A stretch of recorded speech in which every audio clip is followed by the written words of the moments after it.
welcome back to my YouTube channel. Increase your knowledge with Amrita.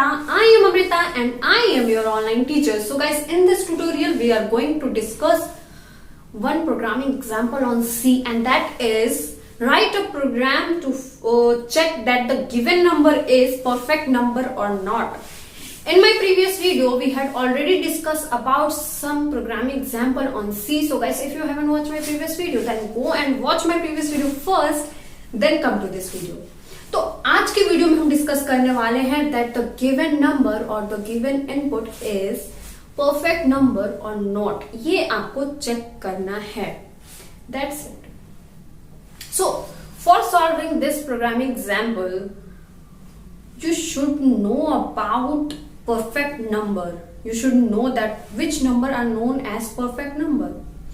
सबसे पहले तो आपको ये पता होना चाहिए कि कौन से नंबर को हम परफेक्ट नंबर कहते हैं. अगर आपके पास कुछ नंबर गिवन है लाइक 1 2 3 4 5 6 7 8 9 10, तो 1 से 10 के बीच में कौन सा नंबर परफेक्ट नंबर है, ये आपको पहले तो पता होना चाहिए कि परफेक्ट नंबर कौन सा है, किस नंबर को हम परफेक्ट नंबर कहते हैं.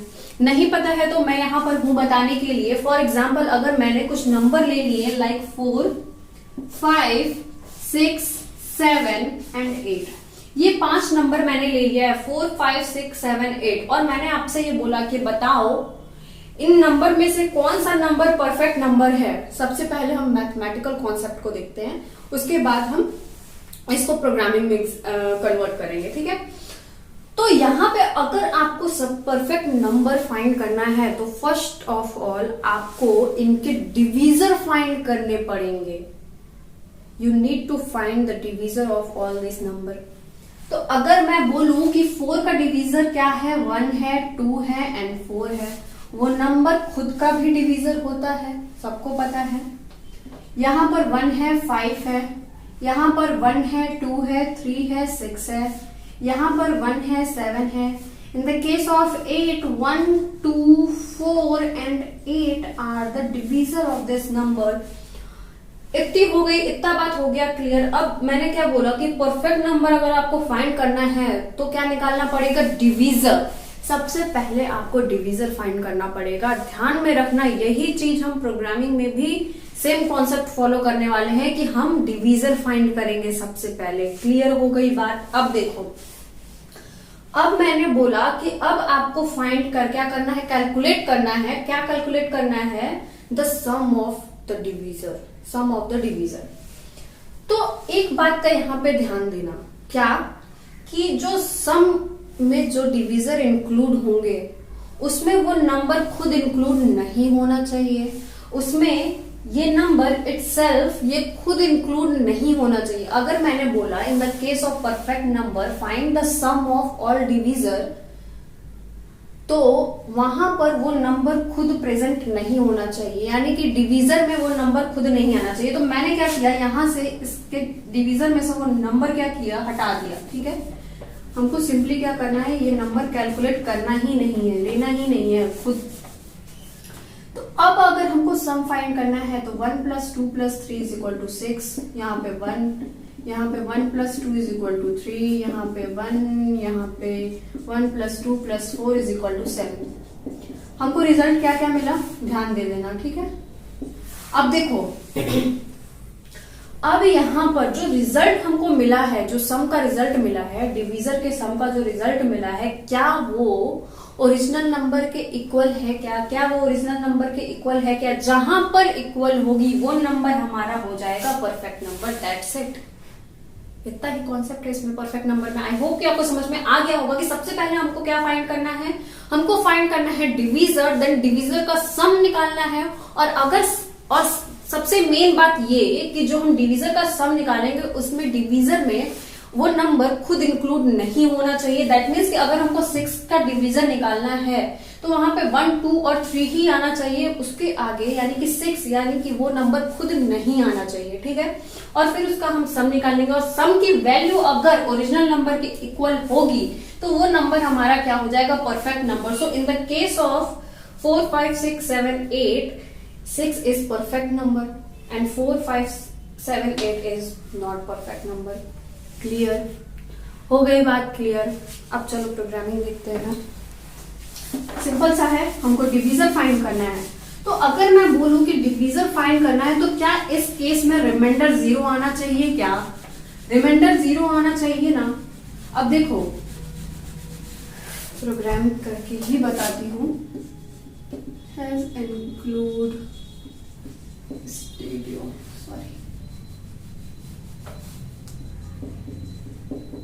Dot H int main. अब अगर मैं बोलूं कि यहाँ पे कौन कौन सा वेरिएबल हम लेंगे, तो एक हम वेरिएबल लेंगे नंबर के लिए, ओरिजिनल नंबर के लिए, तो वो मैंने ले लिया नम। दूसरा हम लेंगे रिमाइंडर।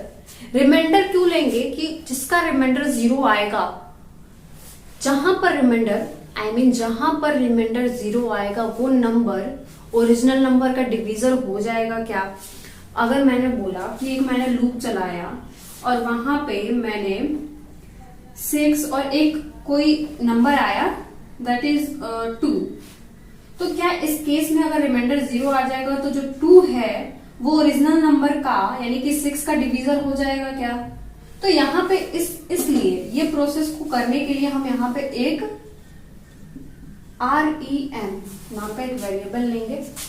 नेक्स्ट हम लेंगे सम। सम क्यों लेंगे?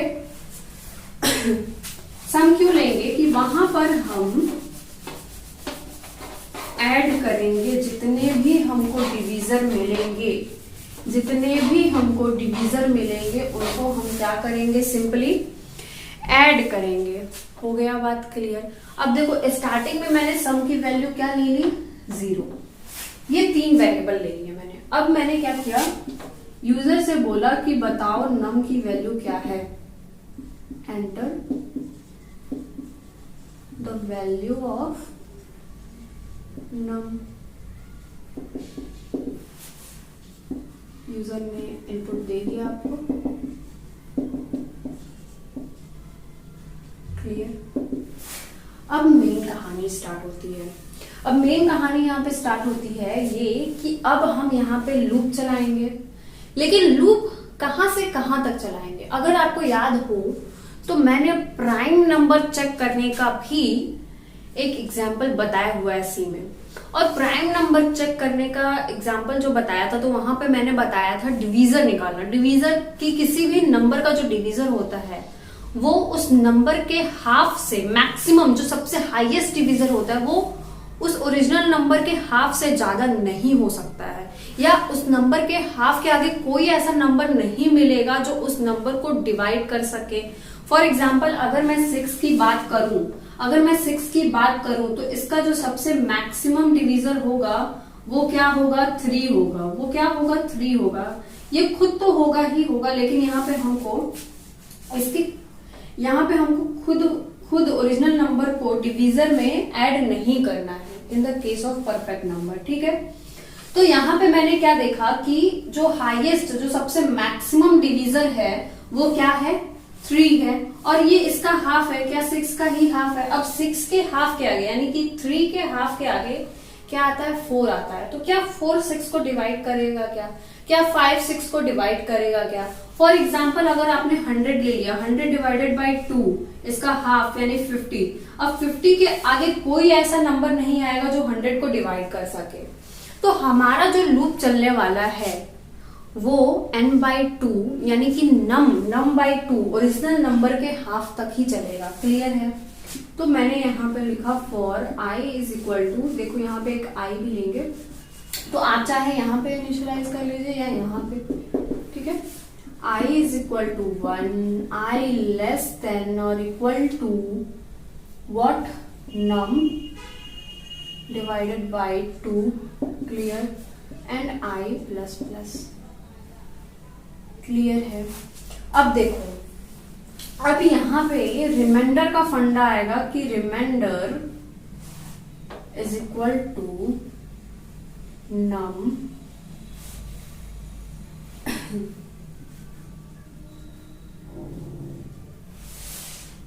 ठीक है। अगर हम ये करेंगे तो हमको यहाँ से रिमाइंडर मिलेगा, यहाँ से हमको रिमाइंडर मिलेगा।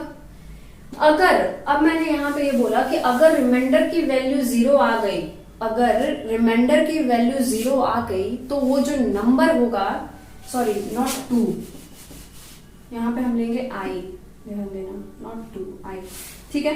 तो अगर रिमाइंडर की वैल्यू हमको जहां पर 0 मिल जाएगी, दैट मीन्स कि वो जो आई है वो इस नंबर का क्या है, डिवीजर है। इतनी बातें हो गई क्लियर, इतनी बातें हो गई क्लियर। तो अगर मैंने यहां पे इस तरह से लगा दिया, if remainder is equal to 0, मैंने बोला if remainder is equal to 0, operation perform करना है, sum is equal to sum, इसको यहाँ पे क्लोज मत करो, ठीक है, इसको इसके अंदर ही रहने दो, ब्रैकेट के अंदर ही रहेगा। Sum is equal to sum plus I, इतना हो गया क्लियर। मैंने क्या किया यहाँ पे कि जो रिमाइंडर है, रिमाइंडर अगर 0 आता है तो मैंने लिख दिया sum is equal to sum plus I, हो गया। अब मैंने यहाँ पे एक और कंडीशन लगाई, और मैंने क्या कंडीशन अब यहाँ पे लगानी है कि if the sum is equal to num, final जो मैं कंडीशन लगाने वाली हूँ वो लगाने वाली हूँ कि if num is equal to sum, अगर नम की वैल्यू सम के इक्वल आ गई तो वो नंबर हमारा क्या हो जाएगा, परफेक्ट नंबर हो जाएगा कि नहीं हो जाएगा, हो जाएगा ना। अब देखो, if sum is equal to num, तो मैंने यहां पे बोल दिया printf given number is perfect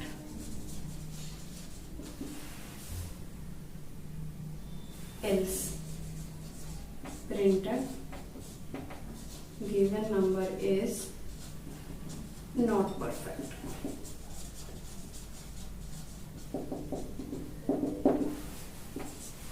ये था हमारा प्रोग्राम पूरा का पूरा।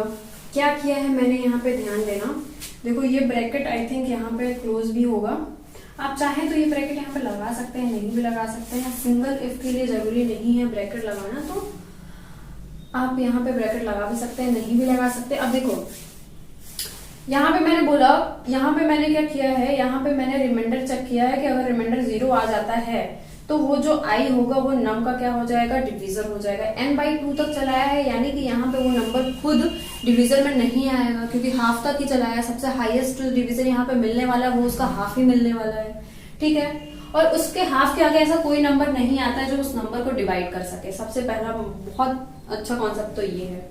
अब फिर जहां पर हमको रिमाइंडर 0 आ गया, मैंने क्या किया, sum is equal to sum plus i, clear है। ये लूप चलेगा कब तक, n/2 टाइम्स तक। फिर मैंने फाइनल जो हमको सम की वैल्यू मिलेगी, वहां पे हमने चेक किया, फाइनल लूप चलने के बाद जो फाइनल सम की हमको वैल्यू मिलेगी कि क्या वो ओरिजिनल नंबर के इक्वल है क्या। अगर ओरिजिनल नंबर के इक्वल हो गया तो given number is perfect, otherwise given number is not perfect. That's it. This is the programming example on off that check the given number is perfect number or not। Clear है। सो I hope कि आपको समझ में आ गया होगा। अभी ऐसे तो मानने वाले नहीं है, तो हम इसको करेंगे रन करके चेक करने वाले हैं कि क्या जो हमने ये कोड किया हुआ है, जो हमने प्रोग्राम किया हुआ है, वो सही है या नहीं है। So let's check. So guys, यहाँ पे हमने सेम प्रोग्राम एग्जाम्पल को लिख लिया है फाइंड करने के लिए कि जो गिवन नंबर है या फिर जो हमने यूजर से इनपुट लिया है वो हमारा परफेक्ट नंबर है या नहीं है। यहाँ पे कुछ आपको वेरिएबल के नाम चेंज होने को देखने को मिल सकता है। इसके अलावा और कुछ चेंजेस नहीं है। लाइक रिमाइंडर REM की जगह मैंने रिमाइंडर वेरिएबल का यूज कर लिया है और नम की जगह मैंने ओरिजिनल नम का यूज कर लिया है। देन मैंने यूजर से input please enter the number and original number की वैल्यू मैंने यूजर से इनपुट करा ली है। जैसा कि मैंने बोला था कि हमको लूप कहाँ से कहाँ तक चलाना है, 1 से हमको चलाना है कहाँ तक, ओरिजिनल नंबर बाय 2, यानी कि जो हमारा नंबर होगा उसके हाफ तक हमको ये चलाना है, क्लियर है। और फिर हमने रिमाइंडर देखा है, रिमाइंडर फाइंड किया है हमने यहाँ पर कि जहां पर हमको रिमाइंडर की वैल्यू 0 मिल जाएगी वो हमारा डिवीजर बन जाएगा ओरिजिनल नंबर का, और उसको हम सम में ऐड करते चले जाएंगे, ठीक है, जब तक लूप चलेगी, यानी n/2 तक लूप चलेगी और n/2 तक ये प्रोसेस होगा, ये एग्जीक्यूट होगा कोड। देन हमने फाइनली चेक कर लिया है कि जो सम है, जो सम की वैल्यू है वो ओरिजिनल नंबर के इक्वल है क्या। अगर फाइनली जो हमको रिजल्टेंट जो की वैल्यू लास्ट में सम की वैल्यू मिली है, अगर वो ओरिजिनल नंबर के इक्वल होगी, दैट मीन्स कि वो जो नंबर है वो हमारा क्या है, परफेक्ट नंबर है, क्योंकि यहाँ पे जितने डिवीजर हैं वही ऐड हो रहे हैं, और अगर जितने भी डिवीजर हैं उनका जो सम होगा अगर वो ओरिजिनल नंबर के इक्वल हो जाता है तो वही हमारा परफेक्ट नंबर होता है। यही कॉन्सेप्ट करने का, नंबर फाइंड करने का और पता लगाने का।